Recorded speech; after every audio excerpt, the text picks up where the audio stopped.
د اوس ځواک کارول.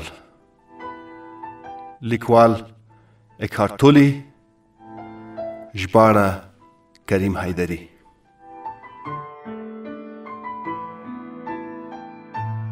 دوهم څپرکی: د ویرې سرچینه.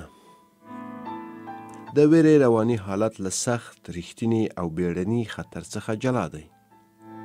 په بېلابېلو شکلونو څرګندېږي، لکه نارامي، اندېښنه، اضطراب، عصبانیت، فکري فشار، ویره او داسې نور. دا ډول رواني ویره تل په راتلونکي کې له یوې پیښې وي، نه له هغه څه چې اوس پیښیږي. تاسې دلته او اوس حاضر یاستئ، خو ذهن مو په راتلونکي کې دی. همدا د اضطراب واټن رامنځته کوي. که مو له ذهن سره خواخوږي وکړه او د اوس له ځواک او ساده والي سره مو اړیکه پرې شوه، د اضطراب واټن به مو تل ملتیا کوي. تاسې له اوس شیبې سره گزاره کولی شئ، خو له داسې څه سره چې ستاسې ذهن انځور کړی گزاره نشئ کولی. له راتلونکي سره گزاره نشئ کولی.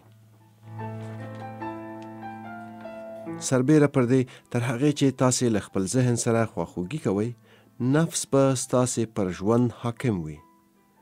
د خپل تېرېستونکي طبیعت په خاطر او پر دفاعي میکانیزم سربیره، نفس ډېر ناامنه او زیانمندېدونکی دی. تل ځان له خطر سره مخامخ بولي. مهمه نه ده چې نفس څومره په ځان ډاډوي، خو همدا یې طبیعت دی. په یاد مو دي چې احساس ستاسې ذهن ته د بدن غبرګون دی، نو جسم تل له نفس یو څه را اخلي، لکه له درواغو جوړ شوی جسم. خطر، زه له خطر سره مخامخ یم. او له دې مکرر پیغام څخه کوم احساس رامنځته کیږي؟ واضح ده چې ویره. د ویرې لاملونه معلومیږي چې ډېر دي.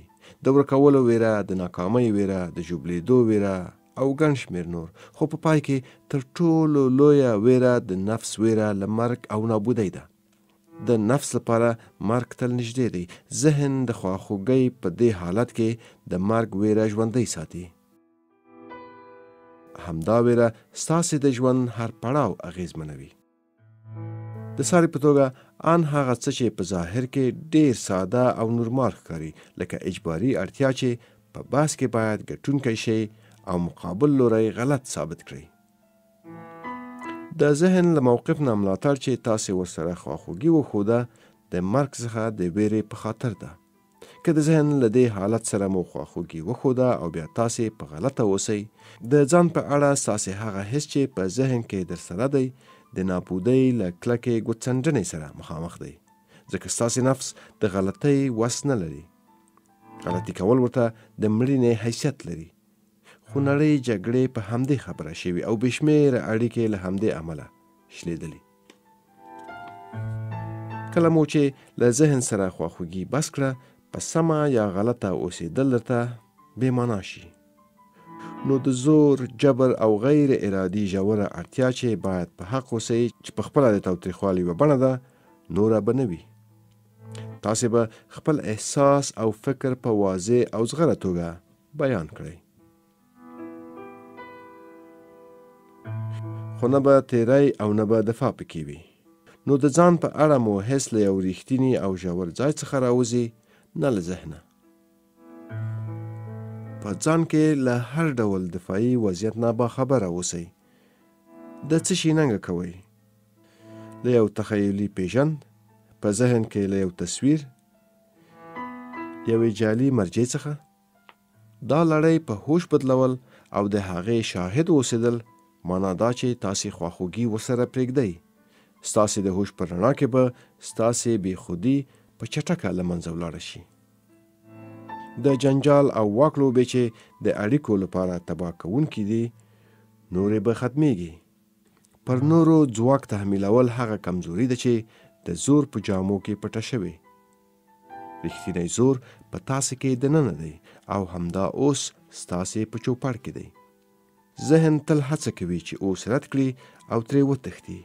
معنا دا چې څومره له ذهن سره خواخوږي کوئ، همدومره به عذاب ګالئ. داسې هم ویلی شو، څومره چې اوس ته درناوی وکړئ او ویې منئ، دومره به له درد، عذاب او نفسانی ذهنه په امان اوسئ. که نه غواړئ چې ځان او نور دردمن کړئ، که نه غواړئ د تیر درد پر پاتې شویو چې لا هم په تاسې کې اوسیږي نور درد اضافه کړئ، نو بیا وخت مه ورته پیدا کوئ. لا اقل تر هغه زیات وخت مه ورته ځانګړی کوئ چې ستاسې د ژوند عملي اړخ ته لازم دی. نو د وخت پیدا کول ورته څرنګه ودروو؟ په کلکه دا ومنئ د اوس شیبه یوازینی وخت دی چې تاسې یې لرئ. د اوس شیبه د ژوند تر ټولو مهم تمرکز وبولئ. پخوا به مو ډېر پام تیر ته کاوه او لنډه کتنه اوس ته کوله، خو اوس خپل تمرکز اوس ته کړئ او لنډې کتنې تیر او راتلونکي ته هغه مهال وکړئ چې د عملي ژوند د وضعیت غوښتنه وي. لکه تیر کال مو چا سره راپور کړی یا راتلونکي اونۍ ډاکټر ته د ورتګ وخت مو ټاکلی. اوس ته تل هو ووایئ. د وخت تیریستل ختم کړئ. راز یې دا دی، د وخت تیریستل یا غولول بس کړئ. وخت او ذهن سره نه بیلیدونکي دي. وخت له ذهن وباسه، ذهن درېږي، مګر دا چې ویې کاروئ. که مو له ذهن سره خواخوږي وکړه، معنا دا چې په وخت کې ونښتئ. یوازې په خاطرو او هیلو کې به اوسیږئ. دا وضعیت له تیر او راتلونکي سره نه ختمېدونکې ښکېلتیا رامنځته کوي او د اوس شیبې د شتون منل او درناوی پرېږدي. دا اجباري کړنه په دې راپورته کیږي چې تیر تاسې ته هویت درکوي او راتلونکی د نجات او لاسته راوړنې ژمنه ده.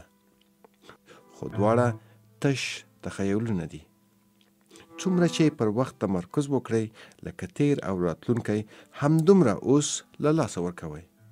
هغه څه چې تر بل هر څه مهم دي. ولې اوس تر ټولو ارزښتمن شی دی؟ لومړی خو دا یوازینی شی دی چې شته. تلپاتې حاضر هغه ځای دی چې ستاسې ټول ژوند پکې سپړل کیږي. یوازینی شی دی چې دوام مومي. ژوند په اوس کې دی. هیڅ کله داسې نه دی شوي چې ستاسې ژوند په اوس کې نه و. نه به هم داسې وخت کله راشي. دوهم، اوس یوازینی ټکی دی چې د ذهن له تنګ چاپېریال نه مو بهر وباسي. ستاسې لپاره یوازینی ټکی دی چې د شتون تلپاتې او بې شکله چاپېریال ته لار درکوي. کله مو داسې تجربه کړي، ترسره کړي، فکر مو پرې کړی او یا مو حس کړي چې له اوس نه بهر یاست؟ فکر کوئ داسې وخت به کله راشي؟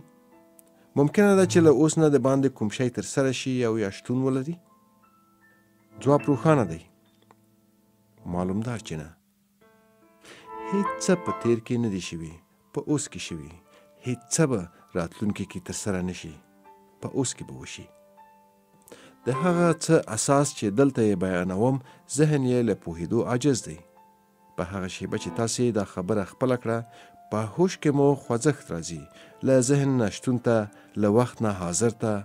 ناڅاپه هر څه ژوند احساسوي، انرژي رامنځته کوي او شتون ته تجلی ورکوي.